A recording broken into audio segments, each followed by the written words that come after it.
자, 박지만 씨의 그 방황에 불씨가 된 게 바로 뭐 어머님의 죽음이라는 얘기는 뭐 많이 알려져 있는 얘기잖아요, 그죠? 그런데 사실 그 이 피격 사건 의문투성이다 뭐 이런 얘기가 있었어요. 네네네. 행사네요. 8.15 광복절 기념식 때였으니까. 저게 지금 생중계되고 있는 겁니다. 조국 통일은 이루어져야 한다는 것을 강조하면서 시정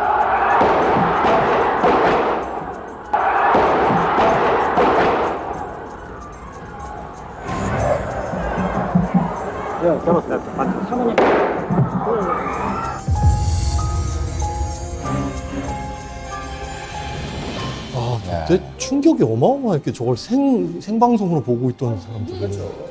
국민들 다 보고 있었던 거예요, 정말. 충격이 어마어마했을 것 같은데 저는 이 영상을 지금 처음 보거든요. 네, 아니 뭐 한나라의 국모라고 불리셨던 분이죠. 네, 그런 분이 이렇게 허망하게 돌아가셨다는 게 생중계로 다 방송이 나갔다고 생각하면 저게 이제 8월 15일 광복절 기념식 날이었는데 서울 국립극장에서 열렸었던 거였거든요.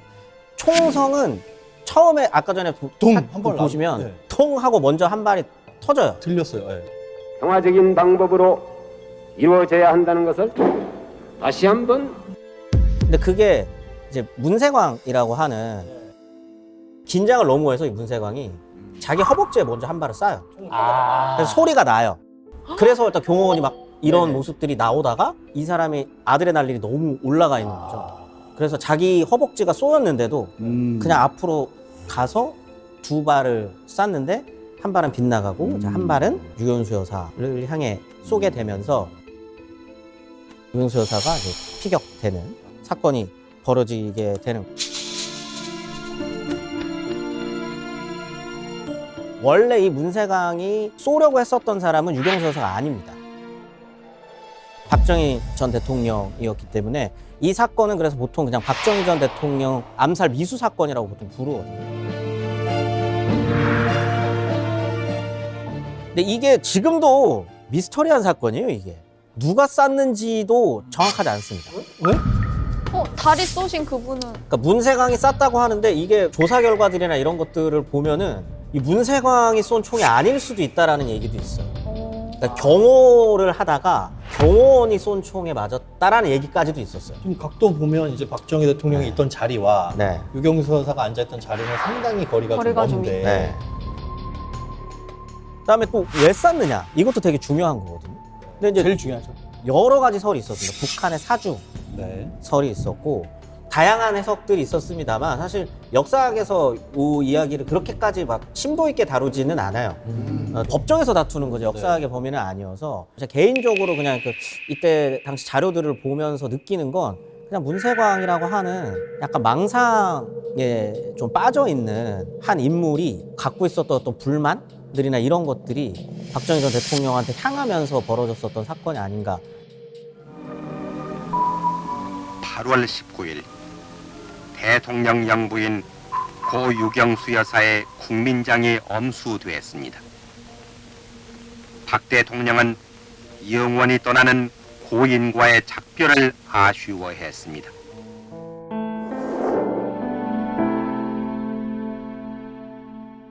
그 당시 그 영부인의 피격 사건은요, 그야말로 온 나라를 휘청이게 만들게 됩니다. 특히 이제 남편 박정희는요, 삼남매에게 한 가지 시킨 일이 있습니다.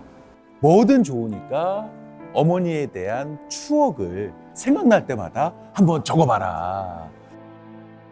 그래서 박정희 전 대통령은 그 추억 노트를 두고두고 보면서요, 아내를 늘상 생각을 했다고 합니다.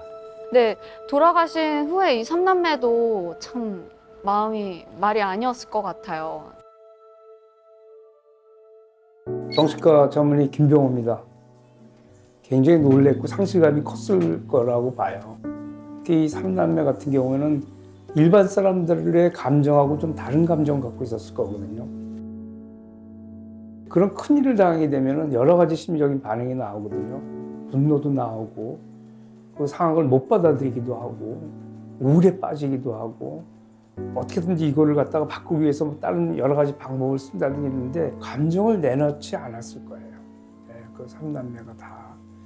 어떻게 보면은 어른스럽다고 볼 수도 있고 어떻게 보면은 좀 애처로울 수도 있는 그런 상태의 마음들이 아니었을까. 첫째 딸의 특징은 인간이 갖고 있는 보편적인 감정에 대한 거를 굉장히 절제하고 본인이 거의 무의식 상태에서도 그걸 조절할 정도였으니까 얼마나 힘들었을까.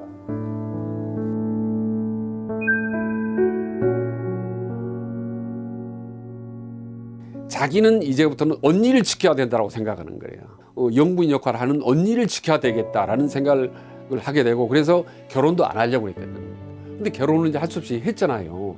결혼을 했는데 그때도 이 남편이 미국으로 이제 출장을 장기적으로 가잖아요. 그래서 자기는 안 간다고 그랬어요. 왜? 언니를 지키고 언니를 도와야 된다고. 결국은 그게 이혼하게 된 결정적인 계기가 되지 않습니까? 그 정도로 언니에 대한 어떤 애정, 사랑, 책임감 이런 것들이 상당히 좀 강했죠, 사실은. 어머니 사후에는 완전히 모든 게 변해, 180도 변해버린 거예요. 성격도, 여건도, 모든 환경도, 꿈도, 미래도 다 바뀌어버린 거예요, 사실은. 너무 충격적인 인생의 전환점이 되는 거죠, 사실은. 특히 육사에 가서는 이제는 본인 표현에 의하면 반항, 그래서 비행을 하기 시작하잖아요. 거의 뭐 공부도 하지 않고 또 뭐 술도 마시고 동기들하고 상당히 뭐 훈련도 게을리 하기 시작합니다. 그래서 한 번도 아버지에게 맞아본 적이 없던 박지만이 육사에 들어간 이후부터는 가끔 아버지한테 두들겨 맞습니다. 이 부분이 너무 좀 배 아픈데 본인이 너무 충격이 컸대요. 본인이 인터뷰에서 훗날 뭐라고 했냐면요. 아무것도 모르는 육군 사원 생도가 국군 최고 통수권자인 대통령 앞에 서서 야단 맞는 모습을 한번 상상해 보시라고. 제가 아버지한테 두드려 맞는 심경을 아세요? 이렇게 얘기를 했다는 인터뷰를.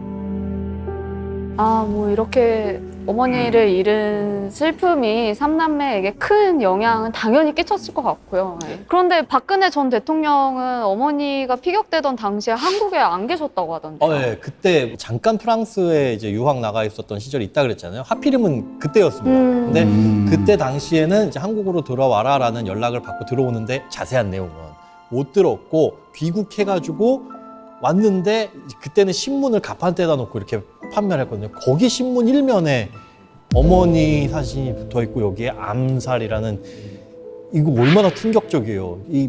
누가 우리 가족 중에 한 명이 사고로 사망을 해도 충격을 지울 수가 없는데 당시에 그걸 딱 보는 순간 본인이 이제 회고하기엔 날카로운 칼이 심장 깊숙이 들어와서 꽂히는 그런 통증이 몰려왔다. 그 고통은 뭐 누구든 인간이라면 느낄 수 있는 고통일 것 같아요. 둘째 박근영 씨가 선글라스를 많이 껴요. 근데 이게 본인이 어머니 죽음에 충격을 받고 나서 갑상선 항진증을 좀 알았다고 합니다. 그러니까 눈이 좀 튀어나오고 안 좋아졌다는 거예요. 그래서 이제 그것 때문에 그때부터 선글라스를 좀 끼고 다녔다는 거고, 그게 이제 오늘날까지 그렇게 된 건데, 결국 막내 박지만 씨도 그 이후에 이제 마약전까지 생기고 많이 방황을 했잖아요. 어쨌든 저 어머니의 죽음이 삼남의 인생을 좀 송두리째 바꿔놓은 거죠. 앞서 뭐 이제 정신과 전문의 인터뷰도 나왔지만 전문가들 소견에 따르면 박근혜 전 대통령 같은 경우에는 어떤 고통? 이걸 극복하는 방식이 뭐 놀랍다, 이례적이다, 이상하다라고 얘기도 한다고 해요. 어머니가 아버지를 향한 총탄에 희생이 된 거잖아요. 이게 뭐 말할 수 없는 트라우마가 당연히 됐을 것인데 정신적으로 그렇게 큰 혼란을 겪으면서도 표현할 수 없다는 거는 상당히 문제적인 부분이다. 그런데 그 상황에서 이제 퍼스트레이디 역할을 했어야 되잖아요.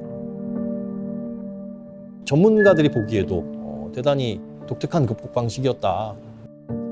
그 언제부터 퍼스트레이드 역할을 하게 된 겁니까? 이제 갑자기 귀국을 하고 어머니 서거 소식을 알게 된 박근혜는요, 유경수 여사의 장례 6일 만에 어머니의 자리를 대신해야 했습니다.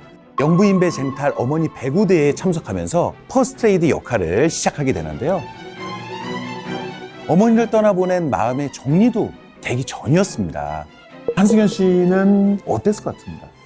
딱 걱정이 많이 될 것 같고 주변에서 보기에도 굉장히 불안해 보이지 않았을까, 좀 그런 생각이 드네요. 네, 사실 그 당시에 김옥길 이화여대 총장은요, 박근혜에게 제안을 하죠. 퍼스트레이디 역할은 다른 사람이 해도 된다. 외국으로 다시 공부하러 나가라. 근데 이제 박근혜는 불같이 화를 냈답니다. 아니 무슨 말을 하냐. 나라와 국민을 두고 외국을 가라는 게 말이 되냐. 퍼스트레이디라는 자리가 얼마나 중요한지 모르시냐고 하면서 환한 얼굴로 인사도 안 하고 나가버리게 됐답니다. 그만큼 이제 박근혜는 어린 나이임에도 불구하고요, 책임감을 갖고 퍼스트레이디 역할을 해나가려고 노력을 했던 하나의 또 일화라고 볼 수 있습니다.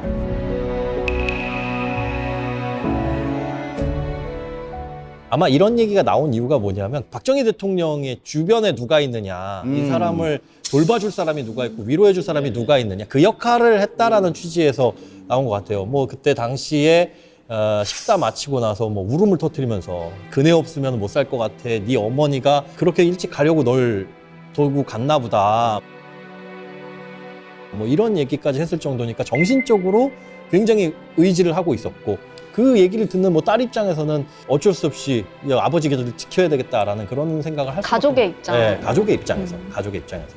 근데 그 퍼스트 레이디 역할을 할 때 그 박근혜 전 대통령 하면 근해 카트 회담이 떠오르지 않습니까? 당시에 이제 지미 카터 미국 대통령 내외가 방한을 했어요. 근데 당시 이제 이슈가 주한미군 철수 문제가 있어가지고 굉장히 분위기가 안 좋았거든요. 당시에 이제 박근혜 전 대통령이 영부인의 로잘린 여사를 찾아가서 단 몇 마디로 설득에 성공했다고 합니다. 카터 대통령이 조깅을 좋아하시잖아요. 그런데 조깅도 체력이 되는 사람은 몇 킬로미터를 뛸 수 있는데 방금 수술한 사람은 과한 운동을 힘들어요. 우리나라는 분단 국가잖아요. 그러니까 지금 우리나라는 북한의 남침으로부터 우리를 구하는 게 제일 중요하다. 아직 자주 국방을 할 수 있는 체력이 안 된다. 그러니까 주한미군을 빼면 안 된다. 이렇게 로잘린 여사를 얘기를 해서 좀 설득을 했다는 거고, 미국 국무부 기밀 자료를 보면 네네. 당시 이제 한미 정상회담을 마치고 미국에 돌아간 로잘린 여사가 당시 퍼스트 레이디는 박근혜를 평가한 기록이 있다고 해요. 거기 뭐라고 되어 있냐면, 박근혜는 경험과 함께 자신의 역할에 달인이 되고 있다. 국가 정책의 주요 이슈들에 직접을 관여하고 있고, 전자공학 분야의 학력은 기술적인 문제들의 안목을 제공해 준다. 그러니까 사실 이런 외교 업적뿐만이 아니라요, 퍼스트레이디 박근혜가 긍정적인 평가를 받는 또 다른 이유가 하나 있습니다. 1979년 10월 새벽에 박근혜는 아버지 박정희 대통령의 피격 소식을 전해 듣게 되는데요. 그 소식을 듣자마자 박근혜가 가장 먼저 한 행동이 바로 전방은요. 전방 안보는 어떻냐. 바로 국가 태세에 대한 질문을 한 것인데요. 방금 아버지의 총격 사망 소식을 들은 딸이라고는 사실 믿겨지지가 않는 얘기가 아닐까라는 생각이 들고요. 어찌됐든지 간에 성공후사의 면모를 갖췄다며 좋은 평가를 받기도 했습니다. 하지만 그런 성공후사적인 모습 뒤에는요, 그날 밤이 어떻게 흘렀는지 자신도 모르겠다. 기록할 만큼 많은 충격을 받았다고 하는 게 사실입니다.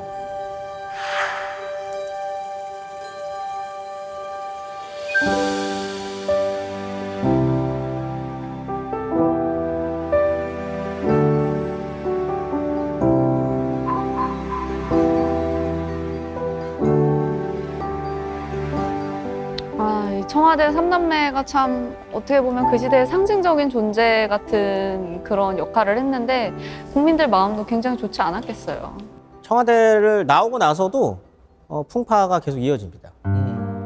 각자 인생들도 굉장히 풍파가 심했었고, 과거에 삼남매를 이제 걱정해줬었던 분들이 있잖아요. 이제 그런 국민들 같은 경우에는 다시 예전에 그 화목했던 청와대, 그 화목했던 청와대에서 어떤 삼남매, 그들을 좀 그리워하지 않나. 자, 오늘은 그 청와대 삼남매에 대해서 제가 얘기를 나눠봤는데요. 여러분들은 유신 시대를 직접 겪어왔던 국민들이 이 청와대 삼남매를 그리워하는 그 이유는 어디 있다고 생각하십니까? 일단은 이게 희극과 비극이 공존하는 거거든요. 대통령의 가족들, 네네. 거기서 어릴 때부터 성인이 될 때까지 오래 살았어요. 예를 들면 영국 국민들이 왕실을 보는 것처럼 우리가 모르는 전혀 다른 세계를 사는 사람들을 보는 건데, 또 결국은 굉장히 비극적이잖아요. 엄마, 그렇죠. 아버지가 다 네네. 풍탄해. 그러니까 뭐 희극이라고 표현하긴 그렇지만 어쨌든 그 두 개가 공존하고 있기 때문에 네네. 아마 국민들이 좀 관심을 가지는 것 같아요. 아버지가 대통령이 되면서 청와대 생활을 시작한 이 삼남매의 따뜻하고 또 화목한 모습.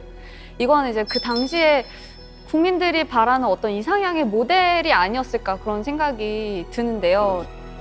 나라가 부유해지면 우리 집안이 우리 가정이 부유해지면 이렇게 화목하고 단란하게 살 수 있다. 뭐 이런 느낌으로 다가갔을 것 같은데 이런 희망이 뭔가 삶의 원동력이 되지 않았었을까 그런 생각을 한번 해봅니다.